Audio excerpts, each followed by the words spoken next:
Inspiration Station Worship 94.5 FM. Your man RoJay holding it down for you. Time for our Music Monday Spotlight. But before I get into it, I had to hit up the man behind the track that I'm featuring tonight. My man Siergio. We go way back. Several albums in the game, doing his thing as an independent artist and blessing us with a new single that just dropped over the weekend. New video just premiered like an hour or so ago. So we're going to talk about all that in just a second. But first, Siergio, I need to know the inspiration behind the new single, Take You Out.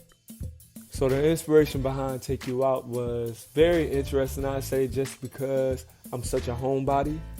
And I think that when people hear the record, you would never think that. But I'm really all about just keeping my energy in to myself and just staying in a certain space. But I think that when I get to dating and I get in relationships and things like that, I think it's important to go out and explore the world and just, see different things and experience different frequencies.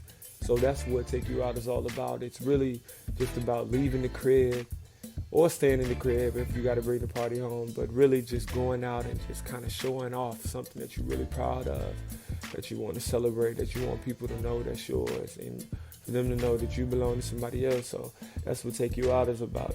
The bar, the club, just really having a good time. But more than anything, just being with the person that you love, the person that you like, the person that you're interested in. It's really about creating vibes and going with the vibes. Now, just in conversation, we were talking about how this new project is different for you as an artist and your past projects. Now, what new ways are you exploring your artistry on this new album? This new album is very much so different than my last album, and I'm very proud of that just because there was some fear in me in creating something that I knew that was a little bit different than what I presented before. And I think that anybody that's an artist, you get scared because you're like, yo, is my core audience going to still rock with me? Are they still going to accept this new version, this new space that I am in?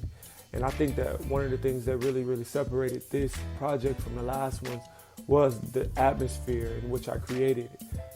Just me being single and just trying to figure out what that looked like was very much so different than the previous album, This Will Hurt, because I had just gone through a breakup. So that was a reflection of that. And this project is a reflection of me in different situationships and just figuring out myself as a single man and just exploring the world for what it is and just going with it. I freestyle all my music, but with this project, I did freestyle everything, but I did make changes. Like if I didn't like it or if I sat on it for a little bit and I wanted to change it because maybe I had changed, maybe my feelings had changed, I did that with this record. So I think that was very much so beautiful to see just because I just didn't do that the last projects. And then with this project, there's a lot of live people playing the guitar like Brian Johnson. I got people playing the bass. I got people playing the keys. DJ Cool, he produced the whole album, so I'm very happy that he was with me on this project as well, like he's been with my other projects. But I think that even he can say that we were in the zone when we did this project, on the verge of really changing directions for the Siergio sound, but yet still being respectful, to the previous Siergio sound. So yeah, I'm excited. I'm really excited about this project. Now, you actually just premiered the new video. Man, looks dope for sure. I love the aesthetic for real. Now, what did you want to do with this video that is different from the other videos? Because you've always pretty much told your stories through visuals. What was the difference with this video, and what did you want to do different with this video? The video dropped today, and I'm so excited. What made this process different with this video was that I got to work with a whole new team. I got to work with this amazing director. His name is Lex Macon, and we went to college together, and I've just watched his career propel and flourish. And I worked with different editors, and just honestly, I was no longer in Atlanta, so this whole video just feels like California. It feels like LA, Malibu, you just got to see black love on full-on display. I think that was beautiful, and I think that the chemistry between me and Goddess, she's the lead in the video, I think that it was so explosive just because we couldn't really do that much considering the whole COVID-19 vibe, but I think that it was dope how we were able to create this story in which it didn't feel as limited as it really was in reality. So I'm really excited about the final product. everybody that was a part of the video, R.K. Jackson, my creative director who came up with the concept and really just pushed me to stand in the concept of black love. So I'm excited about this video. Now, being an independent artist is hard, but your work ethic has built a strong fan base. Even got you in the top 10 on Billboard for your last album, This Will Hurt. I know it's definitely been a journey for you, but what have you learned about yourself being an independent artist? Ooh, you definitely did not lie about it being very hard as an independent artist. I think that I've learned a lot of different things, since my album was able to reach the top 10 on Billboard R&B and #1 on iTunes R&B. I think one of the things I've learned so much about being independent is that you really have to feed your audience. I think that the shelf life on the album is not as long as it used to be.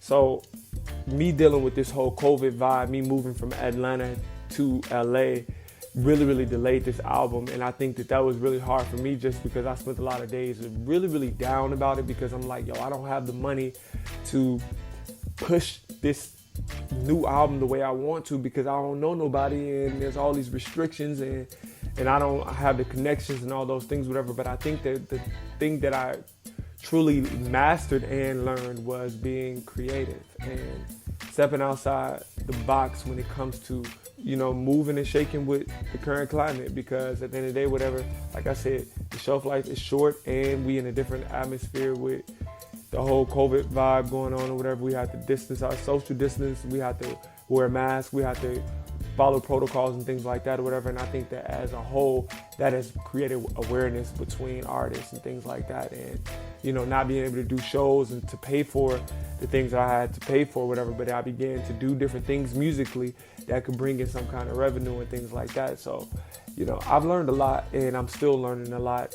And I will say that it's very hard, but I think it's very rewarding just because you get to see the story that you want to tell, the way you want to tell it, and the control there in that is so powerful because you can remain authentic. And to me, authenticity is so important as an artist. And we're just kicking off 2022 and you're coming strong, but what else can we expect for 2022? Of course, I'm going to drop my album this year. I'm really excited about that. 13 tracks, all produced by DJ Cool. We really did our thing with this album and I'm excited to put it out there and share it with the world. I got new visuals dropping. I have screenwriting. A lot of people don't know that I'm a screenwriter, so you're going to be able to see some of the things that I've written come to life, and you're going to be able to see a different version of me that you haven't really gotten a chance to witness. So I'm excited about that, and I have even more new music coming out this year. I've really been locked in the studio. I've really been creating a lot of different things that have been really showcasing the different versions of who I am as a creative, and I'm really excited to share with everybody. So I think that getting back to performing, getting out there with my people, I think that this is going to be probably my best year yet, and I'm just happy that I have great people like you guys riding with me all the way to the end. So yeah, 2022 is definitely looking up. Listen, we're about to get into the new song, but before I do that, let everybody listening know how they can reach you on social media. I want you all to continue to support me and download my music on Spotify, on Apple Music, Audio Mac, on SoundCloud, on YouTube. Check me out everywhere. I'm everywhere. TikTok. And my social media is at Siergio. That's Siergio. On Instagram and Twitter, it's just at Siergio. On Facebook, it's Siergio Fan. That's Siergio Fan. And then my TikTok is at Siergio with 2 I's. So that's Siergio with 2 I's. EYES. A lot of people don't know there's 2 I's in my name. So I try to be very clear. Make sure y'all follow me everywhere. Siergio. I love y'all and I appreciate you guys for taking the time to talk to me. And I appreciate everybody out there listening who may have never heard of me, or even those that have heard of me. Keep rocking with me because I make music for the love of it. I make music for the soul, for the heart of it. And I love everybody, so keep rocking with me, all right? All right, well, we're not going to hold it off any longer. You guys turn up your radio. My man Siergio with this week's Music Monday Spotlight and his new single, take you out right here, the Inspiration Station, Worship 94.5 FM.